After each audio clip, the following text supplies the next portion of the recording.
तो आज का हमारा लेक्चर जो है वो एक नए मौजू की चैप्टर की तरफ आपके चल रहे हैं। वो है माहौलियाती आलूदगी, एनवायरमेंटल पोल्यूशन। और इसमें सबसे पहले हम फसाई हवाई आलूदगी यानी एयर पोल्यूशन को की बात करेंगे। तो ये देखिए, ये एक बहुत हाल ही की सिचुएशन है। लाहौर की सुबह है और कोई भी नहीं कि और पंजाब के दूसरे शहरों में भी ऐसे ही हालात होते होंगे। अ, इसमें अब देखिए कि बिल्कुल आपको बहुत सख्त धुंध टाइप की चीज़ है, स्मॉग है, आपको कुछ सांस लेने में भी दुश्वारी होती है। तो इसका मतलब है कि हवा की जो क्वालिटी है वो बहुत ख़राब हो गई है।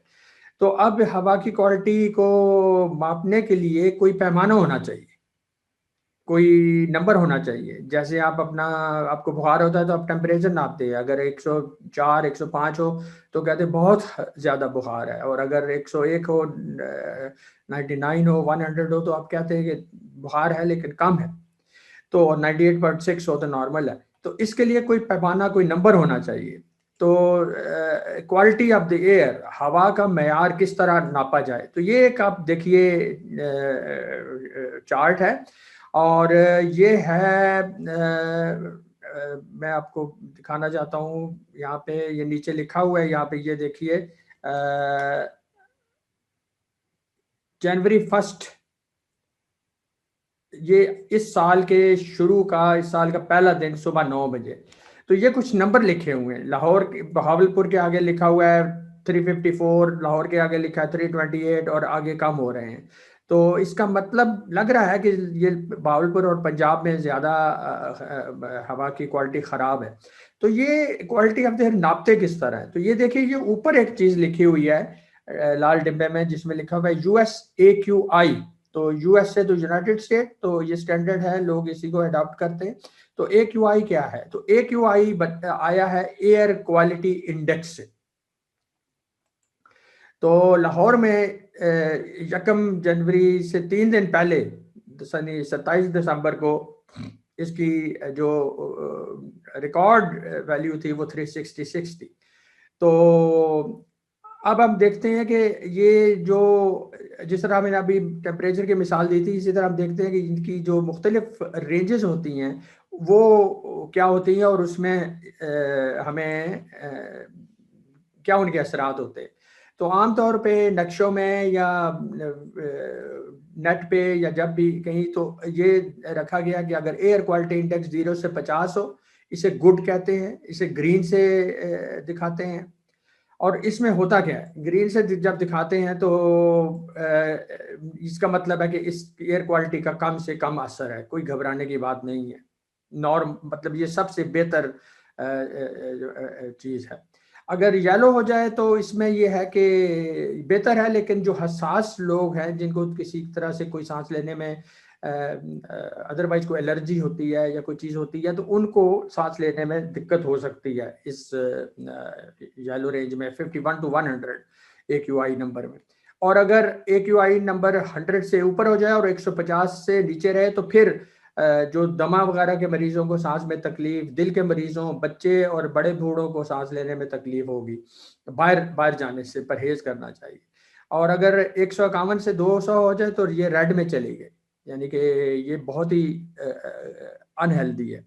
और इसमें ज़्यादा चलने और लंबी सांस लेने पर सांस और दिल की बीमारी में मुब्तला लोगों को बहुत दुश्वारी पेश आ सकती है।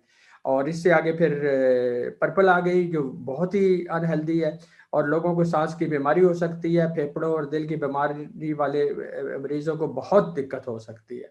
और फिर 300 से ऊपर, जो अभी आपने देखा लाहौर में 367 थी, तो ये बहुत ही हैजर्डस है, और सेहतमंद लोगों पर, गहरे बीमारों पर संगीन असरात, आम चहलकदमी के दौरान भी इंतहाई मुश्किलात पेश आ सकती हैं। तो इसमें एडवाइस होता है कि 150 से ऊपर अगर होते, आप ज़रूरत ना हो तो घर से बाहर ना निकलें। अभी हम इससे पेशतर के लेख देखें कि ये कौन सी अवामिल हैं, कौन सी चीज़ें हैं जो इसके एयर क्वालिटी पर असरअंदाज होते हैं। हमें थोड़ा सा अपने मौजू से हटना पड़ेगा और एक और दो छोटी सी बात करनी पड़ेगी।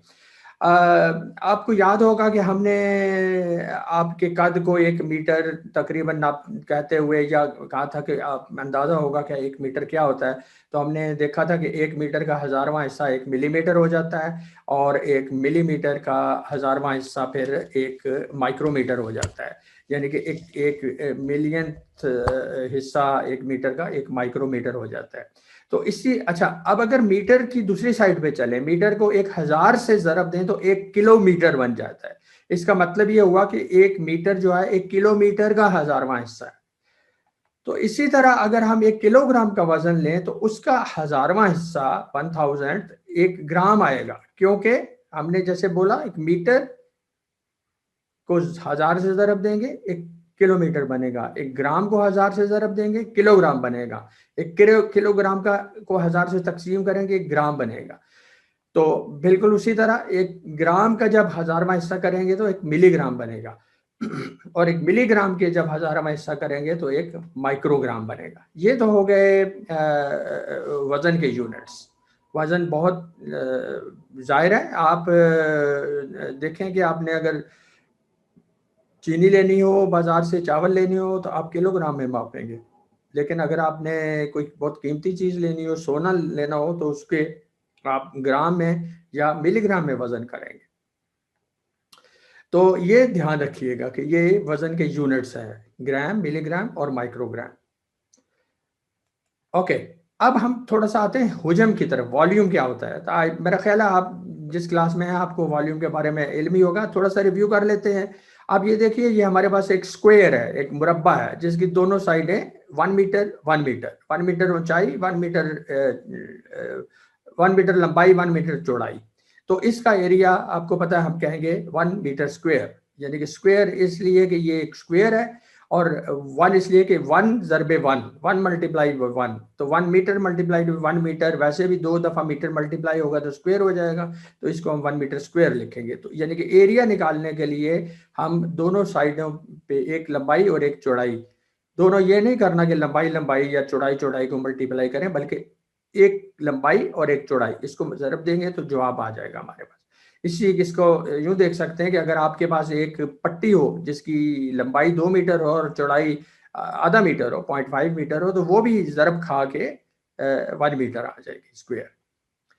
इसी तरीके से जब कोई क्यूब होता है, डिब्बा होता है, तो ये अगर तीनों साइडें इसकी 1 मीटर 1 मीटर 1 मीटर है, तो ये हम इससे कहेंगे कि इसका वॉल्यूम, इसका हुजम 1 मीटर क्यूब है। अब जिस तरह 1 सेंटीमीटर 1 मीटर का 1वां हिस्सा है, इसी तरह 1 डेसीमीटर 1 मीटर का 10वां हिस्सा होता है। ओके, सो 1 मीटर का 10वां हिस्सा 1 डेसीमीटर हो गया। अब अगर कोई क्यूब हो जिसकी तीनों साइडें 1 डेसीमीटर 1 डेसीमीटर 1 डेसीमीटर हो, तो उसका हुजम हो जाएगा 1 डेसीमीटर क्यूब। अब आप ये देखिए कि अगर हम 1 डेसीमीटर क्यूब को इस बड़े 1 क्यूबिक 1 मीटर क्यूब में फिट करना चाहें, तो आप ये देखिए कि आप इसको यहाँ पे जब रखेंगे तो 1 2 3 4, तो आपको यहाँ पे 10 इस तरह रखने पड़ेंगे, क्योंकि ये जो है ये इसका साइड का 10वां हिस्सा है। इसी तरह आपको 10 इधर रखने पड़ेंगे, तो कुल यहाँ पे 100 डेसीमीटर क्यूब आ जाएंगे। और फिर इसी तरह आपके 10 तहें ऊपर बनेगी, एक ऊपर तक। तो इसका मतलब हुआ कि 1 मीटर क्यूब में 1000 डेसीमीटर क्यूब होते हैं, यानी कि 1 मीटर क्यूब का 1000वां हिस्सा 1 डेसीमीटर क्यूब होता है। अब मैं आपको एक बहुत ज़रूरी अहम बात बताने जा रहा हूँ जो आपके लिए बड़ी सूझमंद रहेगी। वो ये है कि 1 डेसीमीटर क्यूब जो होता है वो 1 लीटर के बराबर होता है। तो आप अगली क्लासों में या जब आप कॉलेज यूनिवर्सिटी में जाएंगे या रिसर्च शुरू करेंगे, तो कई जगह पे आपको लीटर के बजाय डेसीमीटर क्यूब का जिक्र मिलेगा। तो घबराइएगा नहीं, याद रखिएगा कि 1 डेसीमीटर क्यूब 1 लीटर होता है। और मसलन आप ये कह सकते हैं कि ये आपका जो लीटर का दूध का डिब्बा है ये 1 डेसीमीटर क्यूब है। ओके, अब हम बात करते हैं पीपीएम और पीपीबी, ये क्या चीज होती है। ओके, आपको पता है अगर 100 में से एक हिस्सा किसी चीज का हो तो उसको 1% कहते हैं और उसको इस तरीके से लिखते हैं। 1 ये परसेंट का निशान है, यानी 100 में से एक। आपने आप कहते हैं मैंने जी 37% मार्क्स लिए, इसका मतलब जरूरी नहीं होता कि आप 100 में से 37 लें। हो सकता है 30 हो सकता है कि आपने कोई नंबर 200 में से लिए हों लेकिन आप उसको फिर 100 में कन्वर्ट कर लेते। 150 में लिए हों उसको 100 में, 75 में लिए हों आप उसको 100 में से कन्वर्ट, मतलब आपने 75 में से 75 नंबर लिए हैं तो 100% हो गए। इसी तरह 1 पार्ट इन 1000, इसको आपने कभी देखा नहीं होगा लेकिन कहीं ना कहीं आपको मिलेगा कि ये इस तरह लिखते हैं, सिर्फ यहाँ पे एक तो जीरो एक टाइप की चीज और ऐड कर दी गई, लेकिन इसका इस्तेमाल बहुत कम होता है, इसको बड़ा रेयरली इस्तेमाल करते हैं, या इसको पार्ट्स पर 1000 भी नहीं कहते। इसका बड़ा आसान तरीका होता है, इसका आसान तरीका होता है कि इसको 0.1% कह देते हैं। आपको पता है 0.1 का मतलब है 10 में से एक, तो इसका मतलब है कि 100 में से एक का 10वां हिस्सा, तो 100 में मतलब 1000वां हिस्सा, तो 1000 हो गया। ज्यादा जरूरी जो है वो 1 पार्ट पर मिलियन है, जैसे 1 पार्ट पर मिलियन, तो इसको लिखते हैं 1 ppm, 1 पार्ट पर मिलियन। इसी तरीके से 1 पार्ट पर बिलियन हो गया और 1 पार्ट पर ट्रिलियन हो गया। और यही बात है कि इसको पीपीएम लिखते हैं, इसको पीपीबी लिखते हैं, इसको पीपीटी लिखते हैं, और यही बात इसी वजह से 1000 वाले का जो जिक्र 1 पीपी पार्ट्स पर 1000 नहीं किया जाता, ताकि कोई कंफ्यूजन ना हो।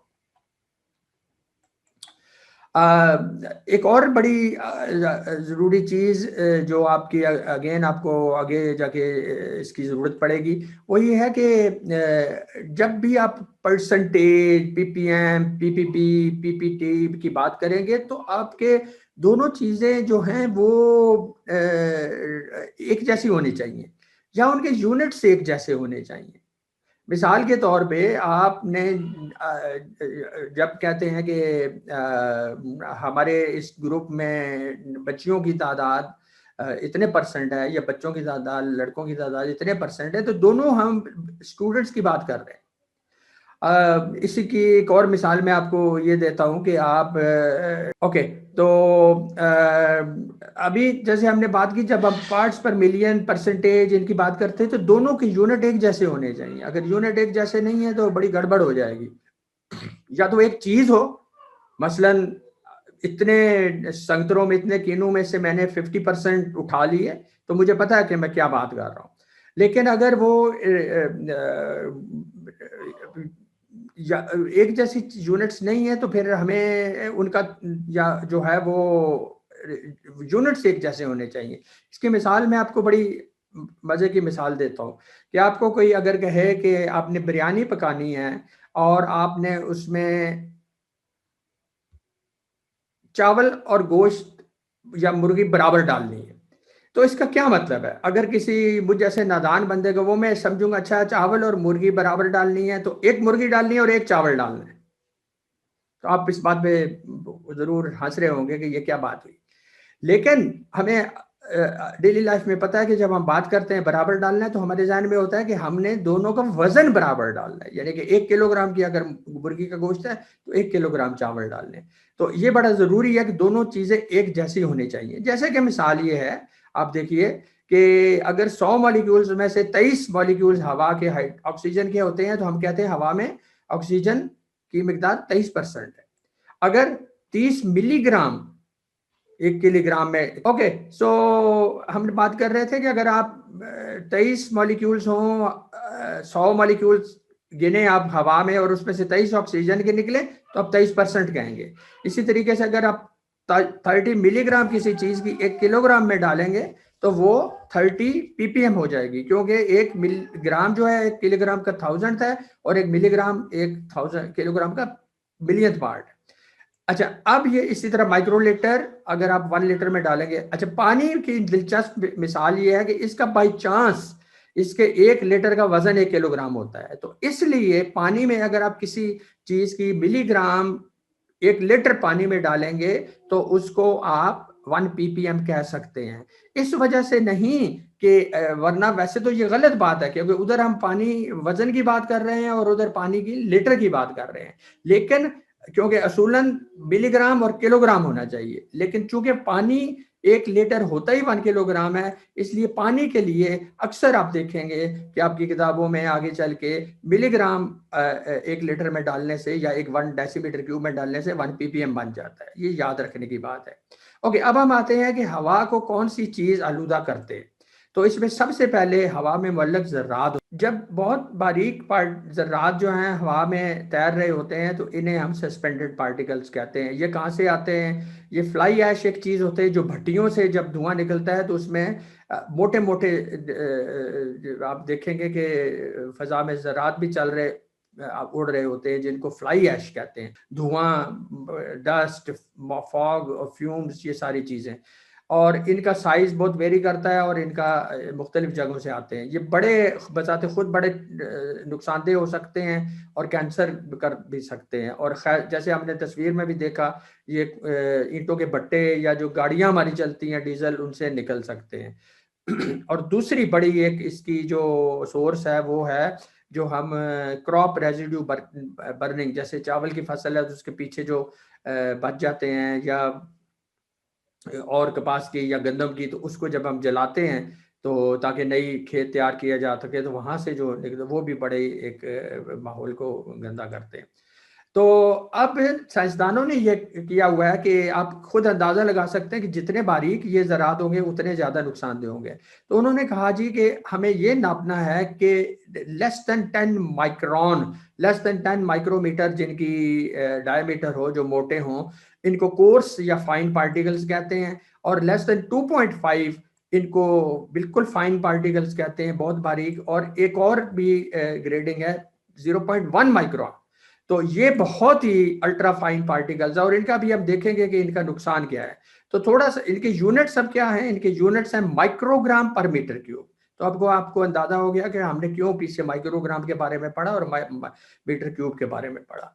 तो ये देखिए, ये कुछ थोड़ा सा आपको अंदाजा हो जाएगा। ये एक रेत या मट्टी का दाना है, और ये एक लाल वाला जो है ये इंसानी बाल है, 60 तकरीबन माइक्रोन का होता है। और PM10 का ये साइज होता है, और PM2.5 तकरीबन इतना होता है बाल के मुकाबले में, और दूसरा PM0.1 इससे भी छोटा होगा। अब ये करते क्या है? ये करते ये हैं कि इंसान का ये जो फेफड़ा है, इसमें एक ये गले से नाली आ रही है सांस वाली, ट्रैकिया कहते हैं। इसके बाद ये नाली जो मोटी मोटी नालियों में तकसीम होती है तो इसको ब्रोंकाई कहते हैं।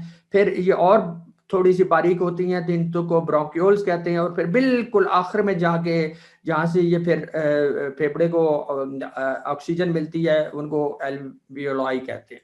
तो होता क्या है कि जो PM10 है ये आपके नीचे जाके तो यहाँ तक पहुँच जाते हैं, ठीक है, पार्टिकल्स। और जो PM2.5 है ये बिल्कुल आखिर तक पहुंच जाते हैं, गैस जहाँ से एक्सचेंज हो रही है वहां तक पहुंच जाते हैं। और दूसरे जो सबसे छोटे हैं 0.1, वो इतने नुकसानदेह हैं कि वो यहाँ से जाके आपके खून में शामिल होके आपके जिस्म के बाकी हिस्सों में चले जाएंगे। तो अब आप अंदाजा लगा सकते हैं कि ये पार्टिकल्स हमारे लिए कितने नुकसानदेह होते हैं। ये पार्टिकल्स खुद भी नुकसानदेह होते हैं, और इनके ऊपर जो चीजें कुछ लगी हों वो भी हमें नुकसान पहुंचा सकती हैं। इसका असर क्या होता है? हमारी हद निगाह बहुत कम हो जाती है। और स्मॉग का मतलब क्या है? स्मॉग असल में स्मोक और फॉग से मिल के बनी है। तो इसका जो तलफ़्फ़ुज़ है लफ्ज़ का, वो स्मोक नहीं है, वो स्मॉग है। ये देखिए, OG फॉग से लिया गया है और SM जो है ये स्मोक से लिया है, तो स्मॉग।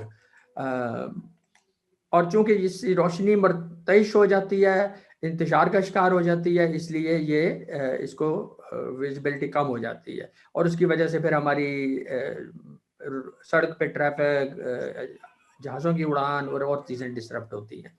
अगली चीज़ पार्टिकल्स के बाद जो सबसे इम्पोर्टेंट है वो है ओजोन। तो ओजोन जो है ये आप देखो कि बाद में कि ऊपर वाली हवा में तो जो ओजोन है वो बड़ी फायदेमंद है, लेकिन जो ऊपर फजा में, लेकिन ग्राउंड लेवल पे ज़मीन पे जो ओजोन है वो हमारे लिए नुकसानदेह है। तो ये बनती कैसे है, ये दूसरे केमिकल्स कुछ रिएक्ट करते हैं तो ये ओजोन बनती है, और ये फिर ओजोन खुद भी दूसरे चीज़ों से रिएक्ट कर जाती है, और ये गो के एक जगह पे हो लेकिन ये हवा से जो उड़ के दूसरी जगहों में भी पहुंच जाती है, और इसके सेहत पे बहुत बुरे असरात होते हैं। और इसको नापते कैसे हैं, पार्ट्स पर बिलियन। नेक्स्ट इसके बाद आती है नाइट्रोजन डाइऑक्साइड, और ये जब चीज़ों के जलने से और बनती है, और ईंधन के जलने से और गाड़ियों के, और जब ये होता क्या है कि नाइट्रिक ऑक्साइड ये ऑक्सीजन से मिलके नाइट्रोजन डाइऑक्साइड बनाती है, और ये नाइट्रोजन डाइऑक्साइड बेज़ात खुद ओजोन और सस्पेंडेड पार्टिकल के बनने में भी इसका अमल दाखिल है। और दूसरी बात यह है कि ये एसिड रेन भी बनाती है, अभी इसके बारे में हम देखेंगे। और अगेन इसके भी यूनिट्स पार्ट्स पर बिलियन है।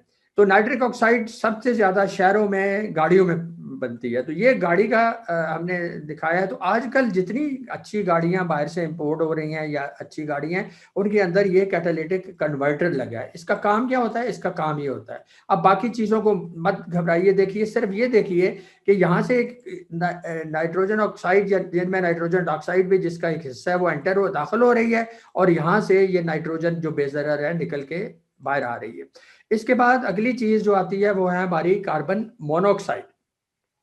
Carbon monoxide, carbon dioxide CO2 होती थी, तो कार्बन मोनोऑक्साइड CO। और ये भी एक वैसे तो बगैर रंग बगैर बू के गैस है, और ये जब कुछ चीज़ हम जलाते हैं तो ये बनती है। तो ये इसका सबसे बड़ा मंबा जो है वो कारें हैं, ट्रक हैं, मशीनरी है, और या आप जब ईंधन जलाते हैं तो वो होती है। और ये फिर ऑक्सीजन से फौरन कंबाइन करके कार्बन डाइऑक्साइड बन जाती है। लेकिन अगर आप इसको आपके जिस्म में जाएगी तो जिस्म में भी से आपकी सारी ऑक्सीजन खींच लेगी, इसलिए बहुत जहरीली गैस है, और उसका असर जो है फौरन आपके दिल और दिमाग पे हो सकता है।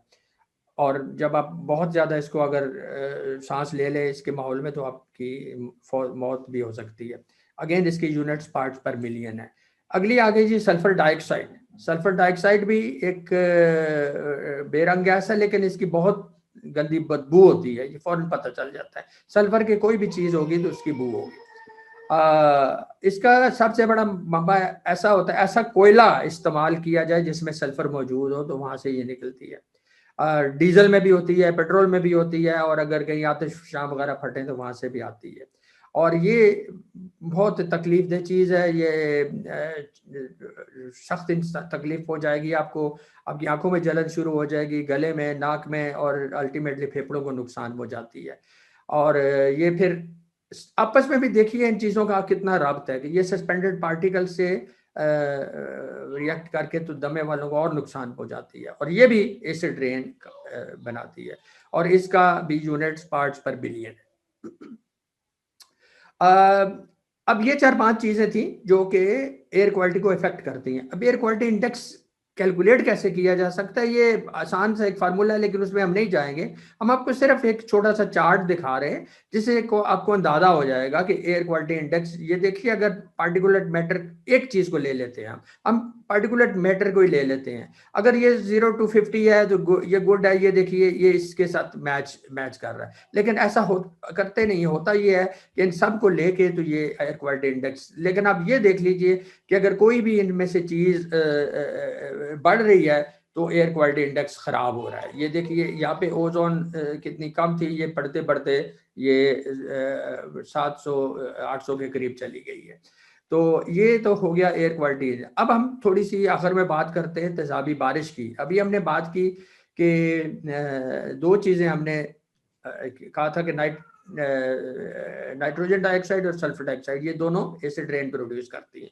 तो अब आगे जाके हम पढ़ेंगे, हमने जब डीएनए की बात की थी तो फास्फोरिक एसिड, फास्फेट की बात की थी, उस वक्त हमने जिक्र किया था कि एसिड्स वो चीज़ें होती हैं, वो सब्सटेंसेस होते हैं जो पानी में हल होने पर हाइड्रोजन आयन छोड़ देते हैं। जैसे ये अगर कोई एसिड है तो ये लाल हाइड्रोजन आयन रिलीज कर देगा। तो दो जो स्ट्रॉन्ग एसिड्स हैं, ये अभी आप चंद लेक्चर्स बाद हम एसिड्स के बारे में बात भी करेंगे। एक उनमें से नाइट्रिक एसिड है, जब नाइट्रोजन डाइऑक्साइड पानी में डिजॉल्व होती है, और दूसरा सल्फ्यूरिक एसिड है, जब आपकी सल्फर डाइऑक्साइड पानी में डिजॉल्व होती है। तो अब आप देख लीजिए, जब आपकी ये दोनों गैसें फजा में, हवा में मौजूद हैं और बारिश होगी या बर्फ पड़ेगी, तो ये उसके जरिए ज़मीन में आ जाएंगी और आपके नदी नालों में और झीलों में सब में चली जाएंगी। और अगर बारिश के जरिए नहीं है, किसी फैक्ट्री से ये चीज़ निकल रही है हवा में, तो हवा में वैसे थोड़े बहुत पानी के बुखारात होते हैं, तो उनसे मिल के ये ज़मीन पर, दरख्तों पर, फसलों पर, बिल्डिंग्स पर इनकी तय जम सकती है। तो इसको ड्राई डिपोजिशन कहते हैं। असरात क्या होते हैं कि ये जो हयात हैं, जिंदगी दुनिया में लिविंग थिंग्स हैं, उन पे बहुत बुरा असर डालते हैं। मतलब ये मछली, अगर कोई किसी झील में तेजाबियत ज़्यादा हो जाती है तो मछलियाँ मर जाएंगी, पौधों को नुकसान होगा, फसलों, जो सॉइल में न्यूट्रिएंट्स होते हैं ज़मीन में, वो इनसे मिल के तो बारिश से बह जाते हैं और फसलें फिर अच्छी तरह उग नहीं सकती। इंसान को तो नुकसान होता ही है। अच्छा, जब अगर लोहे के जो कोई पुल बने हुए हैं, कोई और चीज स्ट्रक्चर बना हुआ है, उसको नुकसान पहुंचेगा। और ख़ास तौर पे आपके जो संगमरमर की जो चीज़ें बनी हुई हैं, जैसे आप ये देखिए कि ये एक जॉर्ज वाशिंगटन का बुत था। ये एसिड रेन से पहले ये हालत थी और एसिड रेन के बाद देखिए इसकी काफ़ी हालत बिगड़ गई। अच्छा, ये आपकी किताब से लिया हुआ है, वही एसिड रेन को ज़रा बेहतर तरीके से एक्सप्लेन कर रहा है कि ये देखिए, ये नाइट्रोजन डाइऑक्साइड और नाइट्रोक ऑक्साइड और सल्फर डाइऑक्साइड ये बनी, ये यहाँ पे जाके बारिश के साथ ये सल्फ्यूरिक एसिड और नाइट्रिक एसिड मिल गया बादलों में, और बादलों में से ये तेजाबी बारिश हो गई।